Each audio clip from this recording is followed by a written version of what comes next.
Mesdames et messieurs, bonjour et bienvenue aux informations de la mi-journée. Voici les titres. Tournée en urgence du ministre de l'Intérieur et de la Sécurité publique au lendemain des attaques enregistrées à Port-Gaya, Banikwara, l'autorité appelle à une mobilisation générale en vue d'une lutte efficace contre le terrorisme.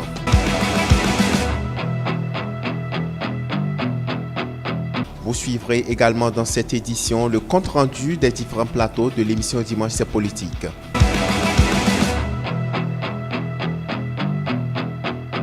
Et puis, l'année 2022 sera fructueuse et prospère. C'est ce qui ressort de la consultation du TOFA ce samedi 4 décembre 2021.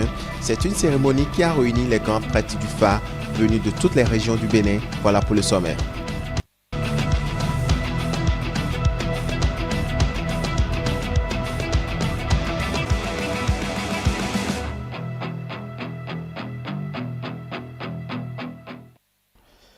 Merci de nous préférer pour vous informer. Le ministre de l'Intérieur et de la Sécurité publique était à Parakou vendredi 3 décembre 2021.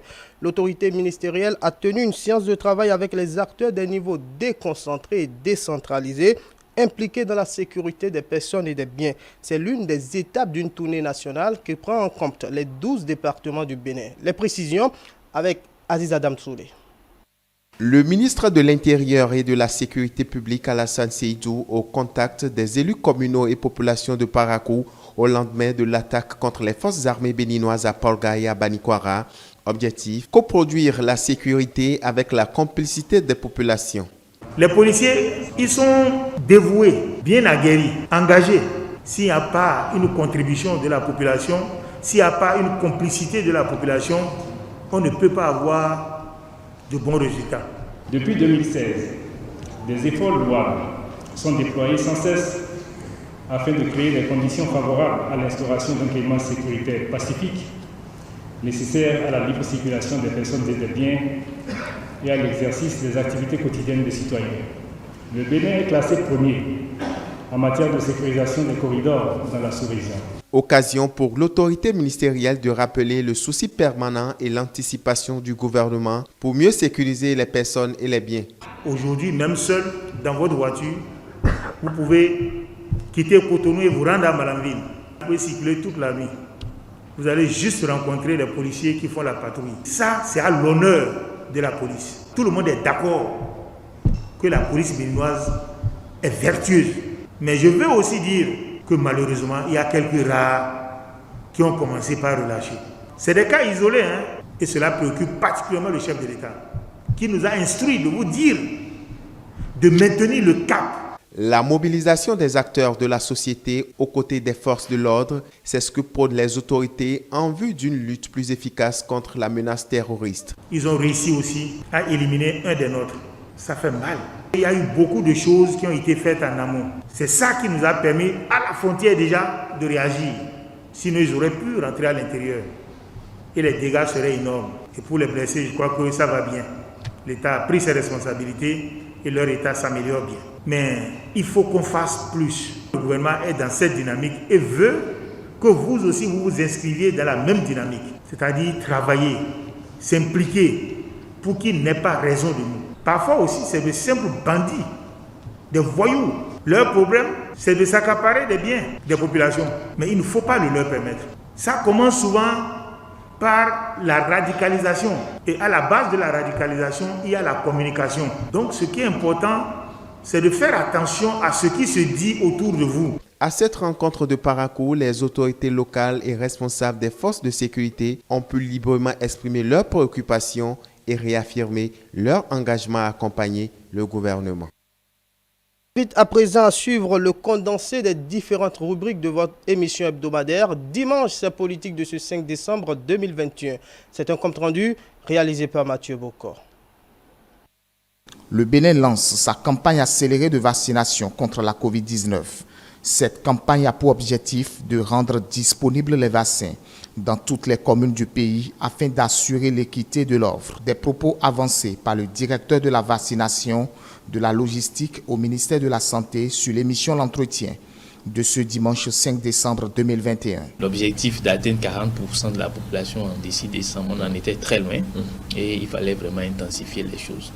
L'autre raison, c'est que Nous sommes actuellement dans le creux de la vague contre cette pandémie, après avoir traversé une vague assez foudroyante, il faut le dire.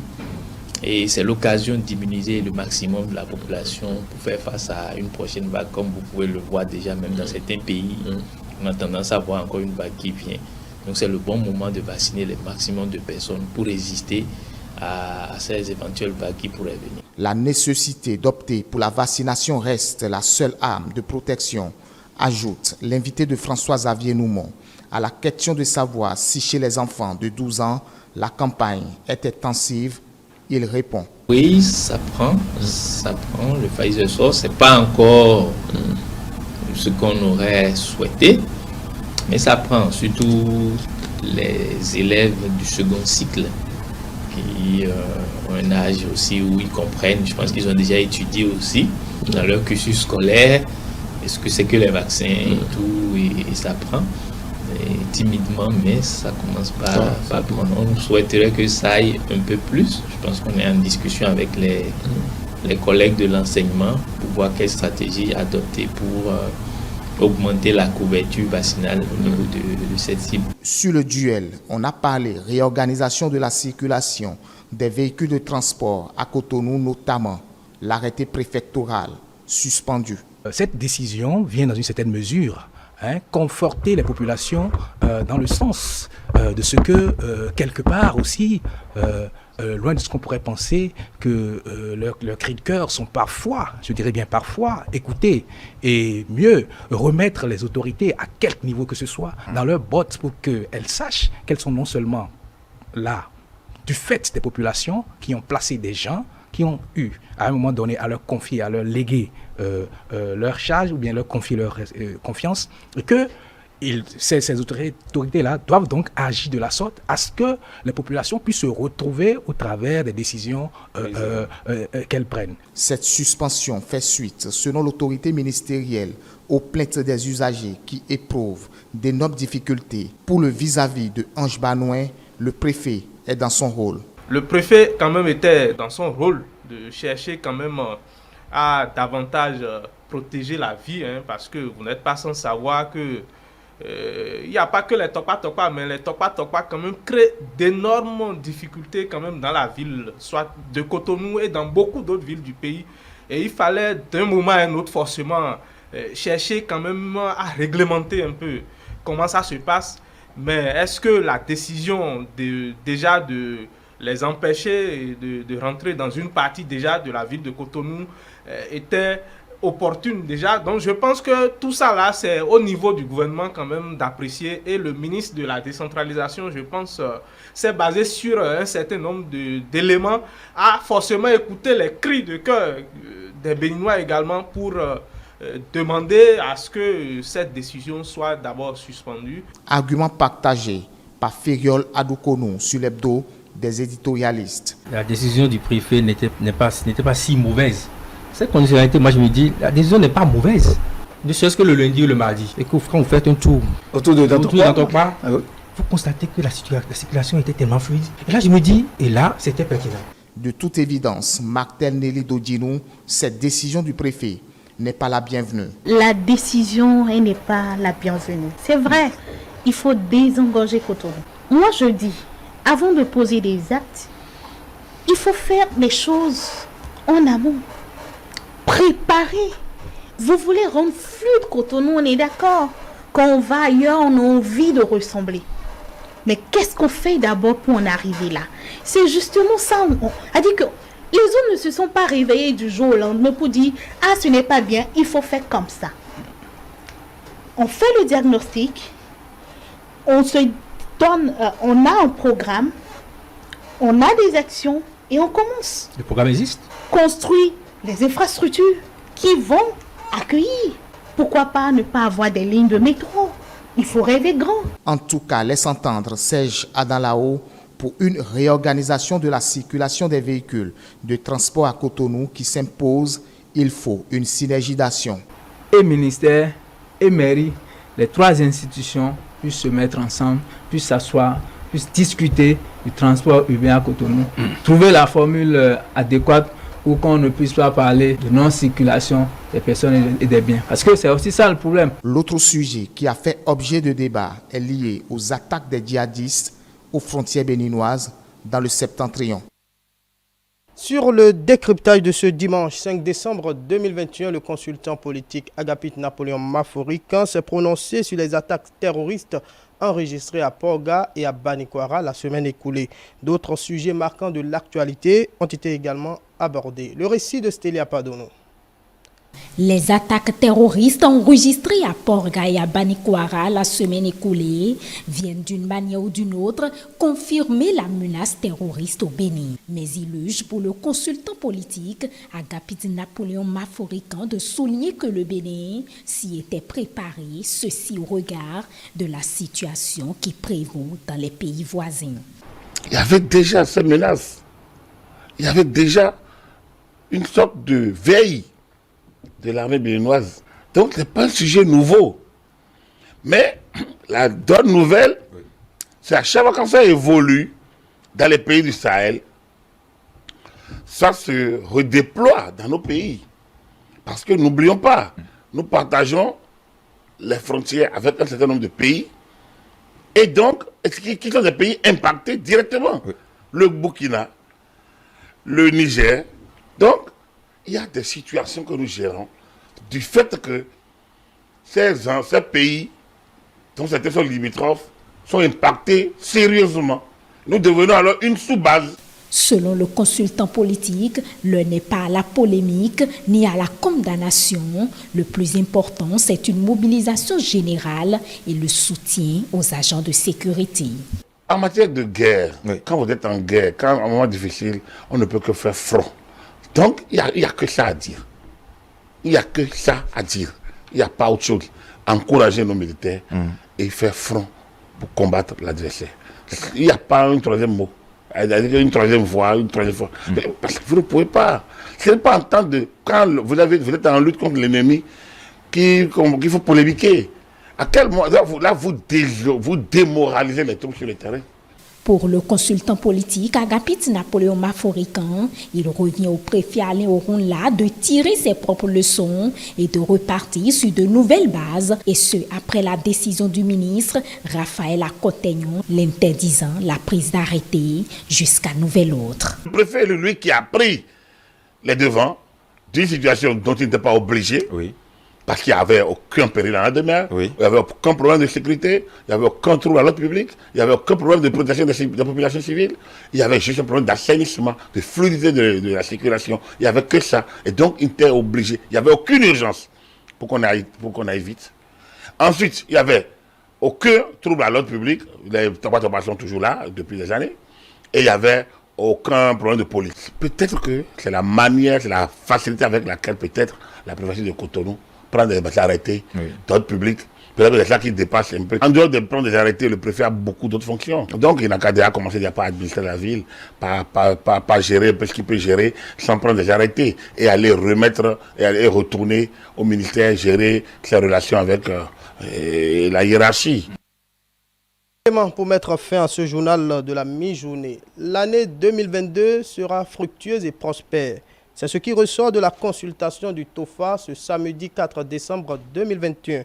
La cérémonie a réuni de grands prêtres du FA venus de toutes les contrées du Bénin. Reportage.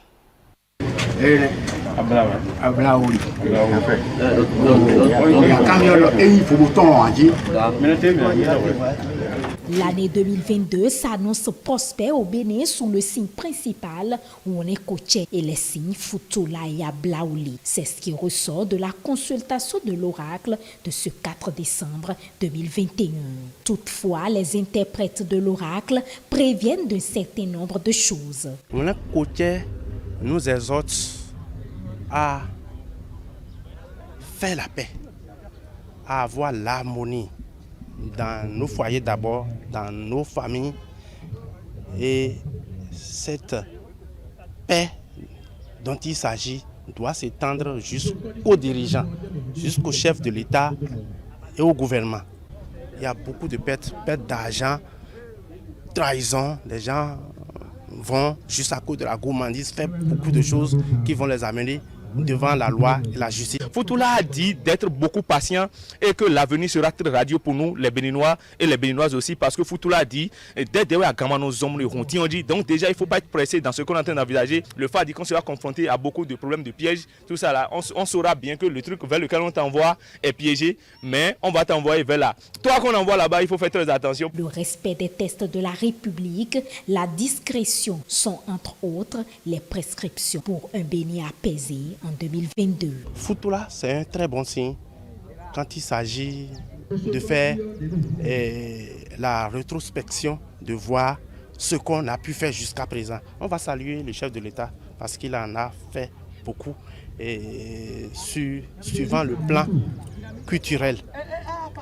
Foutoula nous dit que notre racine, c'est-à-dire la culture, nous devons chercher à ramener nos biens, ce qui nous appartient, et que c'est sur cette base-là que le développement, l'évolution est rassuré. Il ne faut pas qu'on se précipite sur les choses. Le développement, c'est rassuré que nous allons bientôt avoir satisfaction sur Foutoula.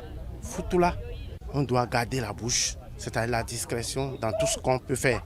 Que les fils du pays respectent les lois et que les devanciers, les chefs aussi respectent les enfants du pays. Pour l'année 2022, l'économie et l'agriculture connaîtront un grand essor. La situation sanitaire du pays pourrait recevoir à nouveau un coup. Au-delà de la pandémie, d'autres pandémies peuvent surgir en 2022. Le fait interdit d'être moqueur. Se moquer des autres sera source de malheur pour tout moqueur. C'est sur cet élément que nous refermons ce journal de la mi-journée. Merci de l'avoir suivi. Merci également à toute l'équipe technique conduite par Saint-Tiche Ronsa. Retrouvez-nous sur nos différentes plateformes digitales. www.etelebénin.com, sur YouTube, Facebook. Tapez tout simplement dans la barre de recherche Etelebénin. Etélé avec vous, pour vous. Prochaine édition du journal présenté, 19h. À bientôt.